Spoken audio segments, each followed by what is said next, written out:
What's up, guys? Welcome to the Stats Free Sports channel. Let's get right into it. Here to bring you an NBA Mailbag question that I received a couple days ago. Let's talk about it. So, Josh Hart, the question was, let me get started. Josh Hart to the Cavaliers, is that possible? Now, to tackle this question, let's talk about should the Cavs want Josh Hart first before I even doing no, but even going far in the video. Yes, I think they should want Josh Hart. Josh Hart, to me, based off what the Cavs have currently at the wing position, Caris LeVert or Okoro, I think Josh Hart, in theory, and I'll get to that a little later. In theory, Josh Hart is the best of both worlds between those two. 3 and D guy, he gives you the three and the defense. Caris LeVert had a pretty good year from three, but Okoro gives you the good defense. So Hart, in theory, gives you that in both players.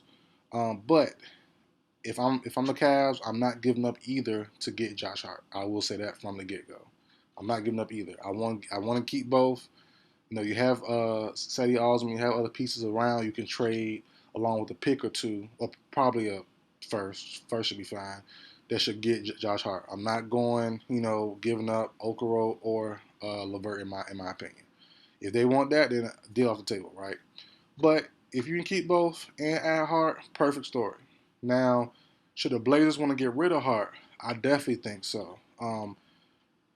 They might as well get some back in return for him. Hart hasn't been playing well to start this year, really. Last year, once he got traded, Hart was dang near scoring 20 points a game the last section of the season. About 19 points a game, putting up good numbers, playing well.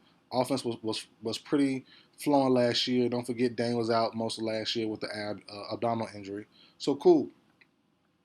This year, been a different story. I've seen a different Josh Hart. Numbers have decreased. And you even watch him play. Forget all the numbers. Just watching him play. Josh Hart turns down a lot of threes for some weird reason. I'm not quite sure what's going on there. Is it a confidence issue? But the last couple of years, Hart was averaging about 5 to 6 threes per game, and now that's down to about two. And he's not shooting them that well either. So to shoot that low number of threes, he should be hitting most of them. That low volume should be hitting a lot more than what he is. So I think Hart, who has a player option this offseason, he might decline it because you've seen the news lately. Hart is very wanted prospect. Not prospect, a veteran, I'll say. He's definitely not a prospect anymore. 27 years old, been around for a while, been traded a couple times also.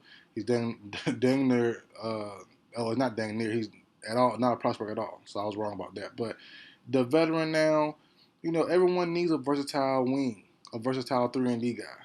But it's tough. And I say, and this is what the in theory part comes in at on Josh Hart.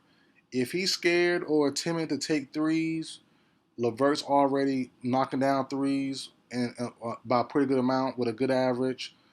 Okoro, you already have a guy who's already passing up threes, or not really shooting them at a high clip. Why would you bring in Hart for that?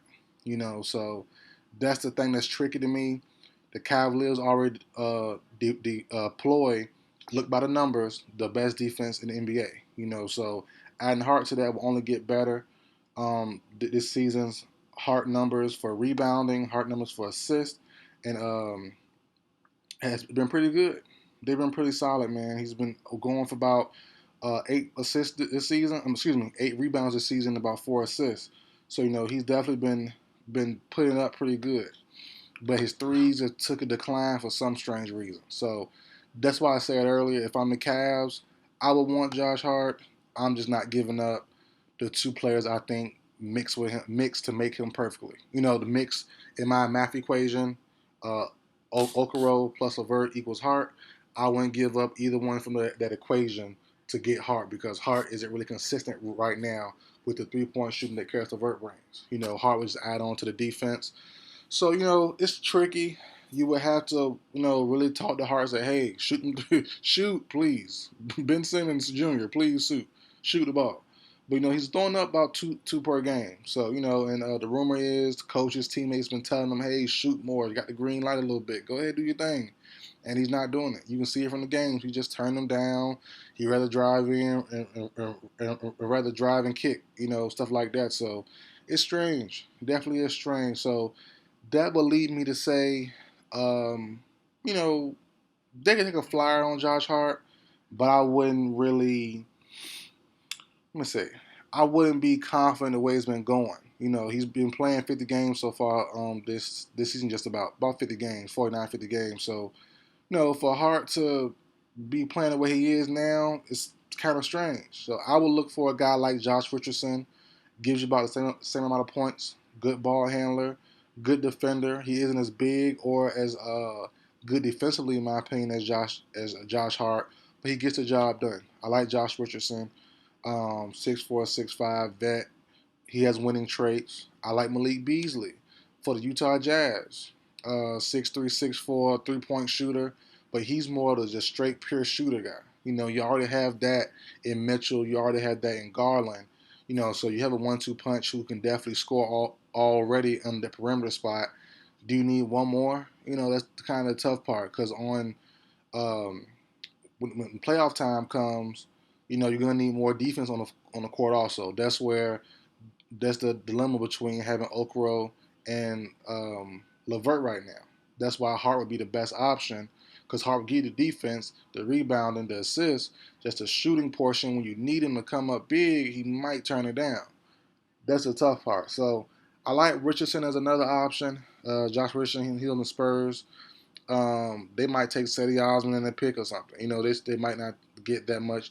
Malik Beasley might be costly. That's the one who might be costly there. I really think they might want either Okoro or Caris LeVert, and I wouldn't do that. I really wouldn't. You know, I really, really wouldn't. I would like to keep both, plus add one more, keep the depth, you know, keep option open. If one struggles, the other two can come in, or vice versa, whatever. You know, so that's my opinion on it. Should they trade for Josh Hart?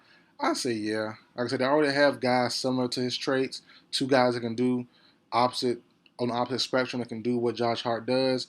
If it doesn't work out, he'll be a free agent anyways. He'll probably turn down his player option. Might as well do it. Try to get better. Try to make a late season push because they really can't get any other big pieces in there. You know, and they already have a good team. Like I said, they're one of the better defensive teams based off the numbers. I think they're number one, you know, so far this season. So adding on Hart will make it even better. Team will be overall better. But the shooting portion, they have to get in the Hart's head. You got to shoot when you got the ball. When you have an open three or contested three that's makeable, you gotta throw it up at least. Let it, you know, let it go, get close to the rim, give it a try. And Hart's turning those down. So we'll see what happened there. But I do like Hart. Been around for a couple years now. Definitely been making some noise. You know, I like following him on social media. He's a good social media follow too at certain moments. But yeah, the Cavs and other teams probably are in the mix to trade for Josh Hart. The Mavericks maybe. That's definitely a threat now. Dorian Finney-Smith is gone. They could try to add Josh Hart. So I think these winning teams who plan on being deep in the playoffs will definitely try to look to add Josh Hart when it's all said and done. Offensive side, he's a pretty good basketball player, pretty knowledgeable guy, good IQ. I like him a lot. So that's it for video, guys. Like, share, comment, subscribe. I'll see you guys next time.